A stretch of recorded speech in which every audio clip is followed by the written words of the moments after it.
Baby, deloken ki kancaku cantik kan? Pertanyaan jebakan dimulai iki.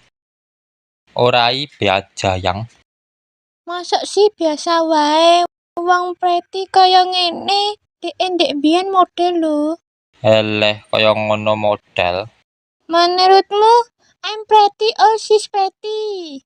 Waduh, jebakan maneh Gusti. Yo jelas cantikan kowe lah yang. Deke karo kowe ra enek apa-apane. Masa sih ayu aku yang jelas ayu dhek lah. Kulite wae lebih putih, awake langsing montok bahenol. Wis to, jek ayu kowe to yo.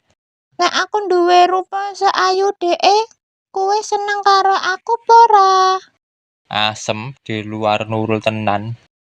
Anu, Jawab, yo ra gelem lah. berarti kowe ra seneng karo aku to? Suka lah. Dadi kowe seneng karo kancaku mau? Hah? Ora ngono dong.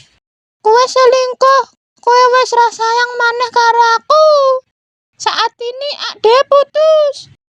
Nani? Bruh. Huh?